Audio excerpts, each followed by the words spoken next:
אהלן חברים וברוכים הבאים לפלייקאסט, ואני נמצא בפרק נוסף עם אלי חייקה. מה שלומך אלי? אהלן מיקי, בסדר גמור, כיף להתארח אצלך עוד פעם. כיף שאתה כאן, המון ידע פרקטי, והמון כל מה שצריך לדעת, בכל מה שקשור לאופציות לעובדים. תודה. ואנחנו עוד נתראה כמובן בעוד פרקים גם אחרי הנוכחי, אבל הפרק הזה רציתי להזמין אותך כדי לדבר על כמה נושאים נוספים, שנותנים איזשהו closure לכל מה שדיברנו עליו בפרקים הקודמים, שאם זה הפרק הראשון משום מה שאתם שומעים, תחזרו בבקשה לא חייבים, אבל כדאי, מאוד מאוד מומלץ לחזור לפרקים הראשונים, לצפות או להאזין לפי הסדר, אתם באמת תקבלו את כל האינפורמציה בצורה מאוד מאוד קלה וברורה. ובואו נתחיל ונשאל מה קורה כשעובד מחזיק באופציות, אבל הוא עוזב את החברה. אז עובד שיש לו אופציות ועוזב את החברה, כמובן האופציות הלא בשלות פוקעות, כי הוא לא יכול להשלים את תקופת העבודה. האופציות הבשלות, הוא למעשה, יש לו בין 90 ל-180 יום להמיר אותם למניות, אחרת זה פוקע. אני אומר, אם יש מצב כזה, צריך להתייעץ מראש. יכול להיות, ונוכל להביא אישור ממס הכנסה, אני אומר יכול להיות, זה לא ודאי, אישור כלשהו ממס הכנסה שמאפשר לקבל הערכה של התקופה הזו. כמובן, זה צריך להיות מה שנקרא באישור החברה, ושהבורד של החברה יאשר את זה. כמובן, אנחנו צריכים למצוא את הסיבה הנכונה, למה עושים את אותה הערכה. עכשיו אנחנו בתקופת מלחמה, זה חומר לחשיבה. אוקיי, וכמובן, לגבי הערכה זה משהו שהוא לא מובטח לנו. נכון, הוא לא מובטח לנו, גם על ידי החברה זה לא מובטח לנו, וכמובן גם לא על ידי מס הכנסה. צריך לבוא ולמצוא את הסיבות הנכונות, אבל כמובן אנחנו צריכים קודם כל שהחברה תסכים.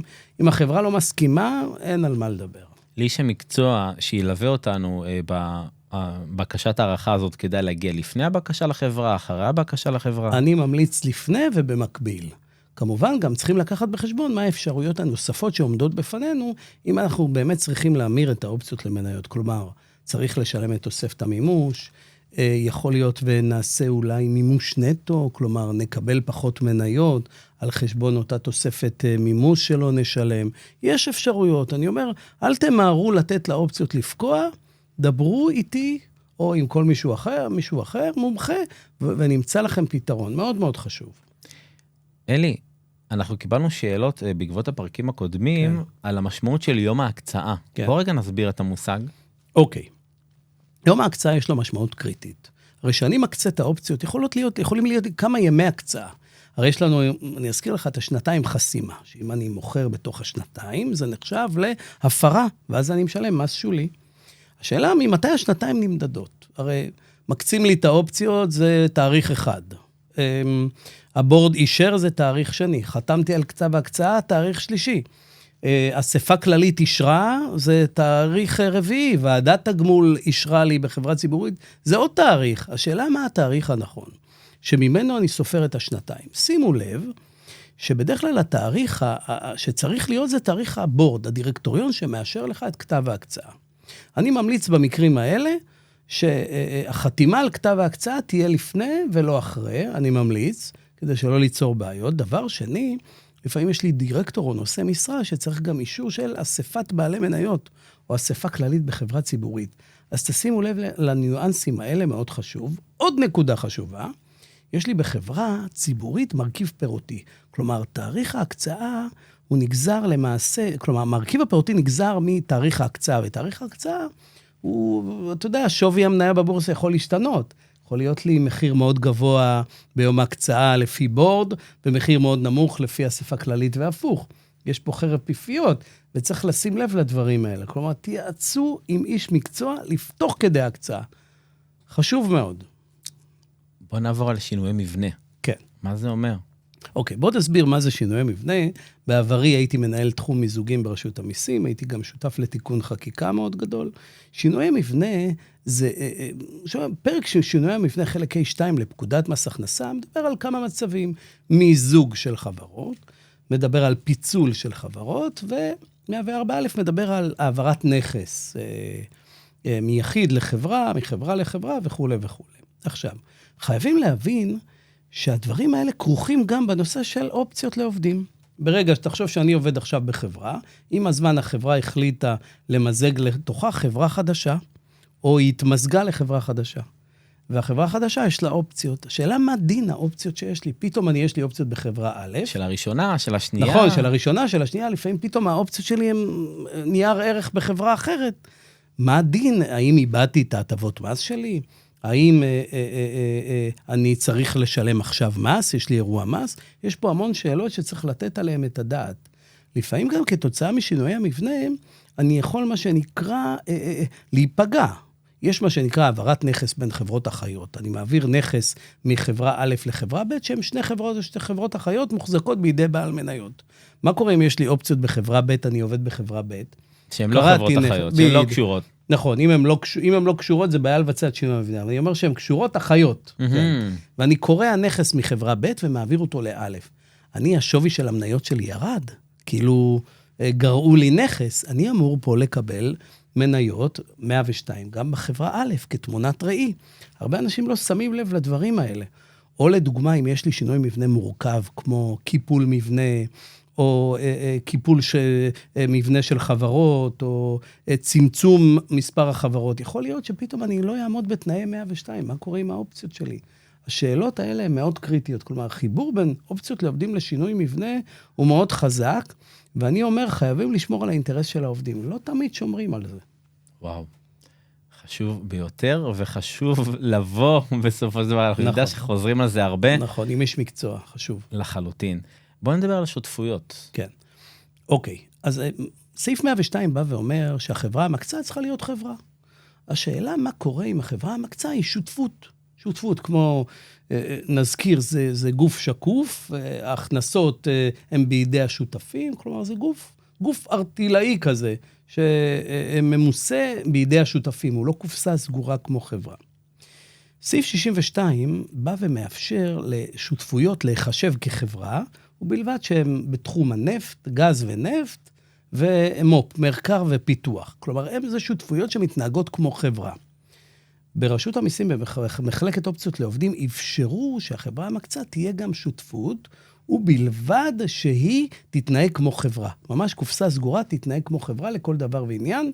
יש החלטת מיסוי שפורסמה ב-2018, שאני הייתי שותף לפרסום התמצית, שמאפשרת גם לשותפויות להיחשב כחברה ל-102. ואני אומר, חברים, תתייעצו לפניהם, אל תיקחו החלטה מהירה, ישר להכניס שותפות לחברה, אולי השותפות הזו היא לא עומדת בכללים, אולי צריך לגשת להחלטת מיסוי, אל תמהרו לעשות צעד כזה.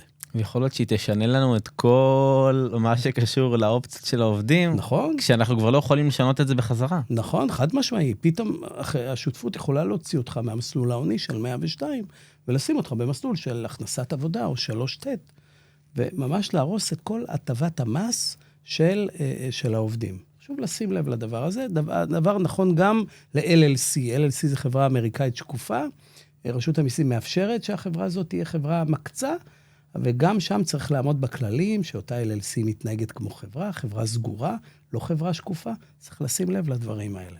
בהנחה וחברות עשו את המיזוג מעל הראש של העובדים, מה שנקרא, כן. ועשו את הטעות, העובד יכול לעשות משהו בנידון?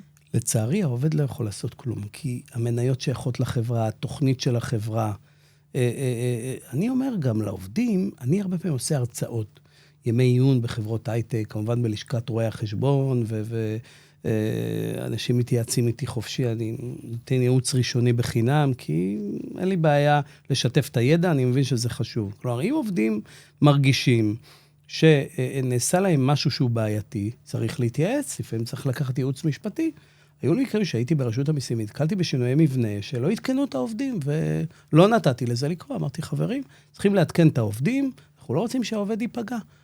אתם לא חייבים לשמור לו על 102, אבל אתם חייבים להתקן אותו בכל דבר. זה דבר מאוד מאוד חשוב. שמרתי ממש על האינטרסים של העובדים במקרה הזה, בתור איש רשות המיסים. אני מאוד גאה בדבר הזה. בהחלט חשוב. אין לי משהו נוסף שאתה רוצה להיכנס אליו? אני רוצה לדבר על דיבידנד ב-102. לפעמים שיש לי מניות 102, אני יכול להיות זכאי לדיבידנד. עכשיו, יש שאלות שנשאלות, אם המניות שלי הן לא בשלות, או כן בשלות, לפעמים יכול לקבל מניה ולא אופציה מ-day one. השאלה אם אני זכאי לדיבידנד. פסק דין מעניין שנקרא קונדויט, שקבע שאם החברה שלי היא מפעל תעשייתי, שזכאי לחוק עידוד, ואני משלם עליו דיבידנד מוטב, גם אם אני ב-102, עדיין אני אוכל ליהנות מאותם הטבות. זה פסק דין מאוד מהפכני, שנתן לעובדים להרגיש כמו כל בעלי המניות האחרים.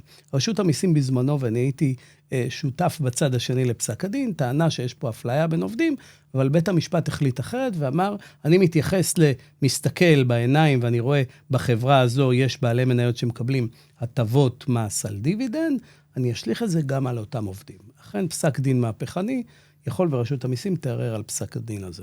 ובחברה שהיא לא חברה תעשייתית? לא חברה תעשייתית, צריך לשים לב שאם אני מקבל מניות על דיבידנד על מניות שהן לא בשלות, מס הכנסה יכול לבוא ולטעון שהדיבידנד הזה חייב בהכנסת עבודה. נקודה נוספת, יש מה שנקרא, הרי אם אני מחזיק אופציות ולא מניות, ומחולק דיבידנד, אני מחזיק עכשיו אופציות למניות בחברה, שמרוקנים אותה, שמחלקים דיבידנד, לוקחים את המזומן ומחלקים לבעלי המניות. אני בתור בעל אופציות לא מקבל דיבידנד, כי אני לא זכאי, אני לא בעל מניות. אז אני מחזיק זכויות בנכס, שמה שנקרא רוקנו אותו. איך מפצים אותו? יש מסלול ירוק שרשות המיסים פרסמה לפני המון שנים, שמאפשר להקטין את תוספת המימוש, כלומר, לתת לי פיצוי על אותו דיבידנד שלא קיבלתי. זו החלטת מיסוי מאוד מאוד חשובה, שחשוב ליישם אותה בכל חברה שמתעתדת לחלק דיבידנד, ולא לוותר על הדבר הזה. אלי, איזשהו מסר כללי מרכזי, לפני שכמובן נמשיך לפרקים הבאים, אבל בסיום הפרקים הראשונים שהיית רוצה להעביר. כן, אני רק רוצה לבוא ולומר, שגם אם אתם חושבים שהמקרה שלכם קשה, ומה שנקרא, אין סיכוי. מורכב ובלתי פתיר. בדיוק, אולי תמיד, לפעמים מקבלים מקרה קשה, אני אומר, בוא ננסה לחיות, לפעמים אפשר למצוא פתרונות, אפשר לחשוב על רעיונות, כמובן במסגרת החוק, במסגרת הידע של גבולות הגזרה של רשות המיסים. אם אין סיכוי, אני אגיד את זה מראש, לא אבזבז את הזמן, אני עובד המון על בסיס הצלחה, כי באמת אני בטוח בעצמי, ואני לא לוקח מקדמות שם ולא משלה אף אחד, אבל אני בא ואומר, תמיד יש סיכוי. בוא ננסה. וואו.